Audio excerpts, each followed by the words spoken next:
আমাৰ দোকানত ল'ৰাটো গৈছে যোৱাৰ পিছত মই তাক 10 টকা দিলোঁ যে মোৰ 4টা মাল বেলেগৰ একটা দোকানত থৈ আহ।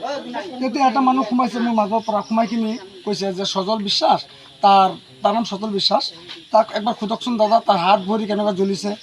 তো মই তাক সুধিলোঁ, মাতিছোঁ এইফালে আছোঁ, কি কেনেকুৱা জ্বলিছে। সি ক'লে মোকতো অলপ ভয় পায় আৰু মোক সঁচা কথা কৈ দিছে যে আমি অমুকৰ ঘৰত গৈছিলোঁ, গৈ পেলাই চাইছোঁ যে সিহঁতৰ টিভি চলি আছে, তাৰ দেউতাটো মানে টিভি চাই আছে।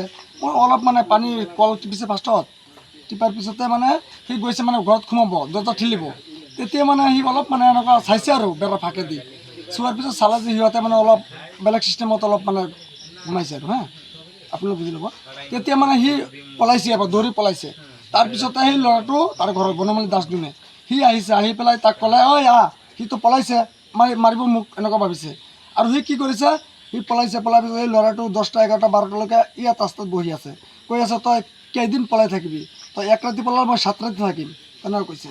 তেতিয়া মানে সি মানে নিজেই চেলেণ্ডাৰ হৈ গ'ল, ধৰা দিছে। ধৰা দিয়াৰ পিছত সি তাৰ ঘৰত গৈছে, ধৰাৰ পিছতে হাত ভৰি বান্ধি মুখ বান্ধি তাক মানে এইটো গৰম চেনা খুন্তি বুলি কয় যে চেনা, এইটো লগতে তাক মানে পিঠিত মাৰিছে, জ্বলাইছে, হাতত জ্বলাইছে। আপোনালোকে চাই লওক, এনেকুৱা কৰিব নালাগে। এটা সৰু ল'ৰাটো কোনে জ্বলাইছে?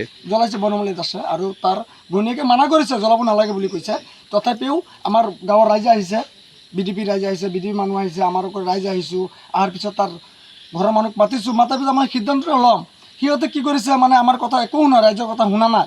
সিহঁতে কি কৰিলে, গুচি গ'ল ঘৰত। এতিয়া মই কি কৰিম, আইনৰ আশ্ৰয়টো ল'বই লাগিব। এতিয়া আমালোকে ৰিপৰ্টাৰ আৰু পুলিচ মাতিছোঁ, এতিয়া মই আইনত দিম।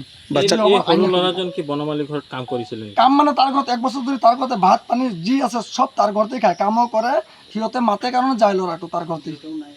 দেউতাও নাই, মৰি গ'ল, মাটো হুজাই কাম কৰে। বাচ্চাটোৰ বয়স কিমান? বাইকটো বয়স কিমান হ'ব, 13-14 বছৰ মান হ'ব। কি নাম বাচ্চাটোৰ?